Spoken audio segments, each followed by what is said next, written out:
Hello and welcome to Business 360. I'm Archana Solanki. Here are the headlines we're tracking this evening. Nearly 16 crore eligible voters in 89 constituencies across 13 states and union territories vote in the second phase of the Lok Sabha elections. The fate of more than 1,200 candidates will be sealed today. Brisk polling in Kerala, where voting is underway in all 20 Lok Sabha seats. Congress leader Rahul Gandhi is fighting from Wayanad. Shashi Tharoor, Rajiv Chandrasekhar and Panyan Ravindran are locked in a three-way battle for Trivandrum. The business leaders of Bengaluru and Finance Minister Nirmala Sitharaman turn up at the polling booths as India's IT capital votes in Phase 2. 14 Lok Sabha seats in Karnataka vote today. Election Commission files a case of bribery against BJP candidate K. Sudhakar after seizing nearly 5 crore rupees in cash from his residence. The Supreme Court rejects petitions calling for 100% verification of votes polled on the electronic voting machines with slips printed by the voter verifiable paper audit trail. Also rules out a return to paper ballots. But the Apex Court offers candidates the option to get a proportion of EVMs checked and verified by EVM manufacturers. Sensex and Nifty snap a 5-day winning streak. Bank stocks slide, but midcaps outperform. The midcap index ends at a record high, gaining nearly 400 points. Maruti misses estimates in Q4 even as profits jump 48% and revenue rises 19%. Tax expenses nearly double and the company announces a dividend of 125 rupees a share. Microsoft and Google's parent Alphabet report strong quarterly results as they manage the costs of artificial intelligence with growing revenues. Alphabet's revenue crosses $80 billion. Microsoft's revenue is at $62 billion. WhatsApp will be forced to shut down operations in India if it's compelled to break encryption, says the company to the Delhi High Court. WhatsApp is challenging the government's digital media ethics code, which mandates tracing of chat message to identify its origin. Israeli forces pound the overcrowded city of Rafah in Gaza ahead of a proposed ground invasion. The top Hamas leader says the group is ready to release hostages, but not without a ceasefire. An Egyptian delegation is set to travel to Israel for a fresh round of ceasefire talks. China's foreign minister warns visiting U.S. Secretary of State Antony Blinken that bilateral relations could slip into a downward spiral if red lines are crossed. The statement comes amidst the threat of sanctions over China's support to Russia's defense industry. All right, let's start with the earnings now. Auto major Maruti Suzuki has missed estimates in Q4 despite posting strong growth compared to last year. Sonia Shinoy is here with the analysis. Well, thanks a lot for that. So as you rightly pointed out, it's a mixed bag for Maruti this time around. The top line seems to be quite strong because it was a healthy 13% volume growth that the company clocked in. So the revenue growth for them has come in at almost 20%, 19.5% to be precise. But the miss really is in the margins because of a miss on the gross margin front. So the core EBITDA has come in at 4,685 crores. The poll was 5,178 crores.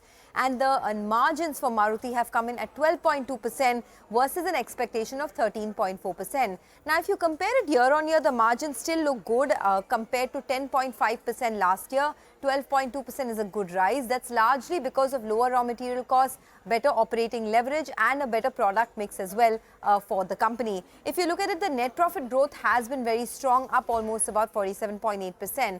But this margin miss is something that will not go down well with the street, specifically because the stock has been surging substantially over the last many weeks and months. It recently hit a fresh 52-week high as well. And in the last 6 months, the stock is up almost about 30-odd%. So disappointing set of numbers, especially on the operational front. Would be interesting to see what the management says in terms of a margin performance. But we do have Prakash Diwan who's joining in now into the conversation. Prakash, thanks for joining in. Your views on Maruti, and given the kind of run-up we've already seen in the stock, would you expect some profit taking on Monday? So, Sonia, it all depends on what the management explains for this miss, especially on the margin, because margins were likely to or were expected to expand, which hasn't happened. And to be honest, the revenue bump up is primarily attributable to the mix of the greater mix of SUVs, especially the premium SUVs in their sales. So that is understandable. But you know what's really not I'm not able to figure out at this tax expense, which is much higher than anticipated. Why is that? It's something which we'll need to understand. But the commentary from the management, if it assuages all these doubts about this being a miss which will continue for a couple of more quarters, is a worrisome part, and then the stock might react. But if the stock actually comes off, it gives you an opportunity to buy into the next round or next leg up, which is going to be basis hybrids. And if that is something which the management also reiterates, I would believe the stock will just be marginally soft, and then you could see some fresh buying coming in as well. All right, we have Abhishek Gaushinde of Sher Khan who's also joining in. By the way, the miss in the margins is largely because of a weaker product mix that the company, the model mix that the company has seen this time around. So the average selling prices were expected to go down by about 0.5%, but it's come in lower by 1.5% on a quarter-on-quarter basis. So on a quarter-on-quarter basis, that's the reason for the margin mix, the margin miss, which is the weaker product mix this time around. And that's flown through into a gross margin miss as well. So it's clearly an operational performance hit that we've seen for Maruti. Numbers slightly lower than estimated, but compared to year-on-year, it's still a rise. Abhishek Gaushinde is with us. Abhishek, your thoughts on Maruti's numbers, and would you concur with the view that Prakash has that if the stock dips, it's a good time to buy, because it's been a very strong run that Maruti has had? Okay, so first in the number side, so from our numbers perspective, these are not a great miss. What I can say that the revenue miss was just 2.2% and the EBITDA miss was just 4.1%. We were expecting an EBITDA margin of 12.5%, and it reported an EBITDA margin of 12.3%. Given that on a QOQ basis, mix was largely flat. What we were expecting in this quarter was that the benefit of operating leverage and fall in discount along with the fall in advertisement and promotion cost, which were higher in the previous quarter, would come down in this quarter. And this operating leverage benefit, discount decline benefit, fall in advertisement cost along with the price hike would help company to report a margin in the range of 12.5%. It reported an EBITDA margin of 12.3%, but you rightly said it is much lower than that. The upper end of the street was expecting 13% plus kind of a margin, so that may have an impact on the stock price movement. I think on the Monday. But if you see the structural view on the side, that for a 1 year perspective, you see that the stock has largely underperformed the Nifty Auto Index, and largely whatever with the outperformance we have seen in last 3-4 months only. Now, if we see that if a stock has delivered around 50% kind of a return in a year, but side by side, if you see that there was a 20% plus kind of earning beat in FY24 compared to the what the earning expectation at the beginning of the year. 3, the company has been consistently registering improvement in margin. Considering this thing, what I would like to conclude here is that whatever with the performance we have seen in Maruti is largely driven by the earning performance compared to its peers who have seen earning multiple upgrade that has not been visible so far in Maruti. Now, if we assume a 12-14% kind of earning upside for next 2 years, then I don't think that its stock is available at a stretched valuation. And in the case if the stock would come down, then definitely it will give an opportunity to procure it for a structural portfolio per se. All right, gentlemen, thanks a lot for joining in and explaining to us. So Maruti overall has been a miss on the margin front, slightly lower than what the street was estimating. Nothing alarming really. Revenue growth is healthy, profit growth is good, but margins were subpar compared to street estimates. On a year-on-year basis, the margins though have seen a good jump because of lower raw material costs and a better product mix year-on-year. It's back to you guys in the studio. Right, thank you, Sonia, and to our guests on getting us those numbers. Moving on, the second phase of the world's largest electoral process has begun. Voting is currently underway for 88 Lok Sabha constituencies across 13 states and union territories. More than 1,200 candidates are in the fray today.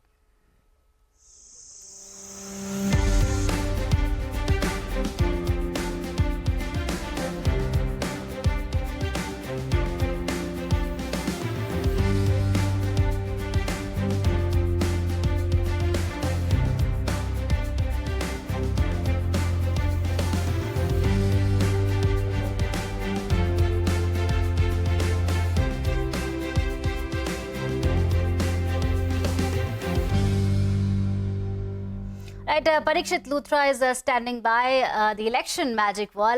Parikshit, what have you got for us? A crucial day there.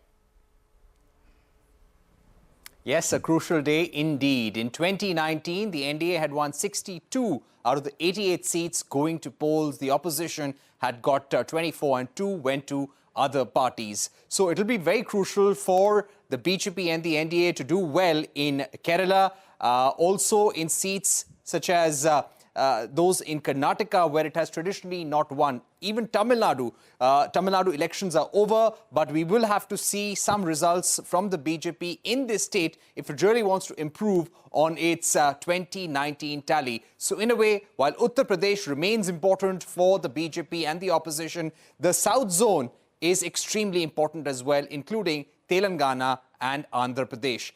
We've seen the highest polling percentage so far in some of the northeastern states like Assam, Outer Manipur, Tripura, where voting percentages are above 60%. Chhattisgarh also has an above 60% voting percentage. A bit of concern around places like Madhya Pradesh, UP, Maharashtra, where the voting is around 40 to 44%. And this is possibly because of the heat. And this is something that BJP is also worried about, because they are saying that even though we comprise 80% of the voters, only 20% are coming out to vote. And the Congress's voters are coming out in large numbers. This cannot happen. You need to come out in big numbers. This is what Tejasvi Surya of the BJP said earlier in Karnataka. This was a state where the BJP had done very well in 2019. But you have a tough fight this time around because Siddaramaiah is the chief minister. The Congress is in the state assembly and they're giving a tough fight. So all seats in Rajasthan will be completed today. Rajasthan was a clean sweep, but you have interesting contests in places like Barmer, where you've got Ravinder Singh Bhati, somebody who is close to the Jat voters, also close to the Rajput voters. You've got about 6 seats in Madhya Pradesh, 5 in Assam, 8 seats in UP, 1 seat in Jammu. So lots on the table. Let's see how all parties perform this time around. Right, thank you, Parikshit, for that update. Let's also focus on Karnataka, where 40 Lok Sabha seats are going to polls today. The business leaders of Bengaluru turned up at the polling booths, and so did Finance Minister Nirmala Sitharaman. Election Commission has also filed a case of bribery against BJP candidate K. Sudhakar after seizing nearly 5 crore rupees in cash from his residence. Jude joins us live from Bengaluru. Jude, how many are braving the heat to vote this time around? Well, the short answer is about 50%. That's the voter turnout as of 3 p.m. So the halfway mark has safely been crossed as far as Karnataka's voters are concerned. We're coming to you from Bengaluru Central, which along with 3 other constituencies, that North, South, Central of course, and rural Bengaluru, will comprise the heat of the action really as far as Karnataka's polls are concerned. Remember, 14 seats across the state, including Mysuru, go to the polls today. In 2019, the BJP won 11, while the Congress only scored a grand total of 1 seat. Will the tables turn? We don't quite know, but here are some very important factors. The Congress, remember, is coming off a very handsome assembly victory in 2023, which automatically means advantage Congress. Interestingly, these 14 seats will have the Vocaliga factor, or the Vocaliga vote, pay a visit to the polling booth. And given the leaders, much like DK Shivkumar, who is, of course, the Congress's state unit chief, have the Vocaliga factor going for them, chances are that you might see an advantage to the Congress itself. Remember, it's a two-cornered contest this time around, unlike 2019, because the BJP and the JDS are going it together, while the Congress is on its own. Multiple factors, infrastructure, traffic, water, are some of the key issues that people will go to the polling booth for. Will it work out? Will it won't? Well, which party will do well? We'll know in a few weeks from now. But the fact is, the Congress believes it does have the upper hand, given the fact that it's won a handsome victory in the Assembly just a year ago. Right, thank you, Jude, for getting us those updates from Karnataka. Let's shift our focus to Kerala, where all 20 Lok Sabha seats are going to polls. The second phase, Congress leader Rahul Gandhi will be contesting from Wayanad. Shashi Tharoor, Rajiv Chandrasekhar and Pandian Ravindran are locked in a 3-way battle for Thiruvananthapuram. CNN News 18's Neetu Raghukumar joins us from Thiruvananthapuram. Take a look. From morning, Kerala has been witnessing large number of voter turnout. There have been people waiting in queues even by about 6:30 a.m., though the voting starts only by about 7 a.m. Something which we saw in Thiruvananthapuram within the city limits was that people coming out in large numbers. This was not the case in the last elections where within the city limits, people coming out in large numbers early in the morning. Now, there could be two reasons for that because of the summer heat, because in the afternoon hours, people really didn't want to come out, and also this was a high-octane campaign that was going on for the past 38 days, so that will also reflect. Kerala traditionally has a higher voter turnout. Last time it was about 77%. We'll have to wait till the voting gets over to know whether this time it will surpass that. But in constituencies across the state, we are seeing that people are turning up in large numbers. Between 12 and 2, there has been some reduction where we couldn't see long queues, but still every polling booth we went to, we could see that. Now, as far as the issues that were raised throughout the political campaign are concerned, inflation, price rise, unemployment, these were all issues. And apart from this, both the Congress and the CPIM-led Left Front has been raising issues, saying that this is a very important election where you have to vote to protect your democracy, to protect the constitution, and for a change of government in the centre. Meanwhile, the BJP had come out and said that we have a track record of development for the past 10 years. Give us time. This is where we want to reach out. So that was mainly the campaign by the BJP. The Congress had also taken out corruption allegations against the Chief Minister. There were war of words between the Chief Minister and Congress leader Rahul Gandhi. So that is also something which had escalated in the past few weeks, where Pinarayi Vijayan said that the Congress and Rahul Gandhi is not speaking about CAA, and but at the same time Rahul Gandhi came out and said that Vijayan is only criticizing the Congress and him is not saying anything against Prime Minister Modi, the BJP or the RSS. So CAA, Manipur were all issues that resonated in the political campaign in Kerala.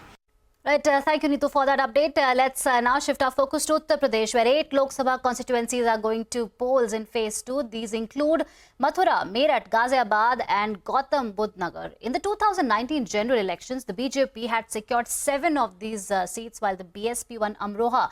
Among the key BJP candidates during this phase are Hema Malini, who's seeking a 3rd term from Mathura, and Ramayan actor Arun Gobil, who's been fielded from Meerut.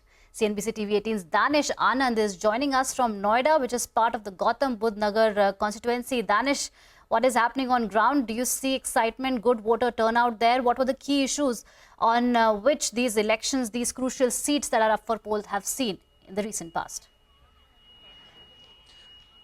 Right. Well, as far as the total voter turnout is concerned, as per the ECI data, till 3 p.m., the voter turnout in Gautam Budh Nagar has been around 44%. And if we talk particularly about Noida, in Noida, the voter turnout is almost 40%. Let me remind you, in the previous 2 elections, the voter turnout in Gautam Budh Nagar constituency was 60%. And as far as the issues are concerned, there have been several flat owners that are demanding registry. But earlier in the day, we spoke to BJP's Dr. Mahesh Sharma, who's contesting in these polls, and he was hoping for a 3rd term, and he told us that he was the one who brought this issue in the parliament, and after he brought this issue in the parliament, PM Modi had set up a committee, and after that until now around 25,000 flats have been registered, but still there are many flat owners that are still demanding some kind of registry. Besides this, as far as the rural area is concerned, overall in Gautam Budh Nagar there are 26 lakh voters, and around 14 to 16 lakh voters, they fall under the rural areas, and over there we are seeing that certain farmers are unhappy with the compensation that the government has given to them. So these could be certain issues. We also have been joined by certain women voters. Ma'am, I would like to ask you, what were the issues that were in your mind before you casted your vote? See, one was definitely the growth of our nation, and second, as I belong to business family, so we definitely want the growth of business sector in next 10 years. Right. Ma'am, what were the issues that were in your mind before you casted your vote? Actually, in my mind, because, I have a grown-up daughter. So her security and safety of women is the first and most important issue which was in my mind before casting the vote. Right. Ma'am, what would you like to say about the total voter turnout? We are seeing that till now, around till 3 p.m., only 44% of voters have casted their vote. There is kind of a tepid voter turnout, if we can say that. But what do you really feel? What were the issues that are actually plaguing the voters in Noida right now? See, I can't say I don't know too much about Noida, though I live here, but I would, personally speaking, I would feel that today we need a stable government, and this is a government which makes you feel secure with what is happening all over the world. This is the only government which you feel will protect the country. Secondly, I think so. The entire thing about the election, the way it has gone on, is all wrong. I mean, like the reality and what goes on in social media are very far apart. Right. So as you heard that women voters in Noida Sector 15, they have certain things in their mind, and security for women is one of the top demands that they have from the upcoming government. Right. Thank you, Danish, for getting us that comprehensive update from Noida. It's time for a short break, but coming up next, WhatsApp will be forced to shut down operations in India if it's compelled to break encryption, says the company to the Delhi High Court. Details when we return.